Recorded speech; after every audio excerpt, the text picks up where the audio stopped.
Wowe uri kumva iki kiganiro ushobora kuba witwa cyangwa ufite umwana witwa Caleb. Ndagira ngo nkubwire ko iri zina ikintu risobanuye kiratangaje. Iri zina risobanuye imbwa.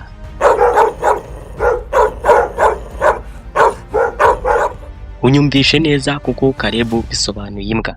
Gusa mu bari guseka Caleb ashobora kuba harimo witwa Blaise. Ndagira ngo niba witwa Blaise egera Caleb musangira agahinda kuko mwese muri mu gatebo kamwe. Iri zina Blaise risobanuye wa muntu uvuga bigoranye, ari byo bita didimanga. Ese ushobora kwibaza kuki kera bafataga umwana bakamwita izina ribi nk'iryo, bakamwita Caleb, bakamwitiranya n'imbwa? Mu myaka ya kera ndetse no mu myaka y'ubu, inyamaswa ya mbere yizerwa cyane ni inyamaswa bita imbwa. Iyi niyo mpamvu bafataga umwana bakamwita Caleb, bisobanuye mwizerwa. Muri make bivuze ngo Caleb ni umuntu wizewe, gusa bakamugereranya n'imbwa. Iri ni ijambo ry'igiheburayo Caleb, bisobanuye imbwa. Uhawe ikaze mu kiganiro icyo utaruzi. Icyo usabwa ni ukora subscribe kuri channel yacu ukabasha kubona byinshi utaruzi. Mu giheburayo iyo bagiye kuvuga ngo giye kugura imbwa, baravuga bati ani holek liknot Caleb. Iyi Caleb iryo zina Caleb iyo bahinduye muri Bibiliya niko barihindura.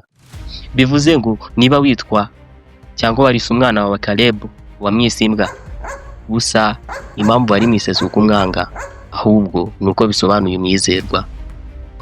Nawe se urabyumva ute kuba warabyaye umwana wawe ukamwita Cecilia cyangwa se ukamwita Cecile? Iri zina risobanuye umuntu ubana n'ubumuga bwo kutabona mu Kilatini. Gusa hari n'abita abana babo ba Calvin.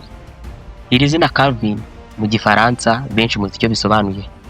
Iri jambo risobanuye uruhara cyangwa se agapara. Naho se ubyaye umwana akamwita Lilith, aribo bagakata bakita bariri. Mutekereza neza kuba mufata izina ryanyu mukarikata, muba mukoze igikorwa kizima. Kuko iri jambo Lilith ubwaryo mu giheburayo bisobanuye umuzimu. Gusa mu baseka Lilith haba harimo n'abitwa Bareya, ugasanga Leya arimo araseka Lilith. Ndagira ngo mubwire ko iri jambo Leya naryo risobanuye kunanirwa, umunaniro mu rurimi rw'igiheburayo. Ababyara abana babo se bakabita ba Kennedy, baba batekereza iki? Iri jambo Kennedy risobanuye umutwe mubi. Gusa ntago byaturutse ku ijambo ribi. Impamvu bamwise umutwe mubi nuko yari indwanyi, yari yambaye icyo bita helmet ku mutwe cyangwa se casque, wabonaga ishusho y'umutwe ari mbi. Niyo mpamvu Kennedy bisobanuye umuntu ufite umutwe mubi. Urabyumva ute se ko n'izina Gideon ridafite igisobanuro cyiza? Ubundi Gideon ni ijambo ry'igiheburayo risobanuye kwangiza. Ubwo urumva iyo bakwise Gideon baba bakugereranyije n'umuntu ukubagana cyane. Naho abitwa ba Claudia, Claude cyangwa se Claudette, iri jambo mu Kilatini risobanuye umuntu ubana n'ubumuga.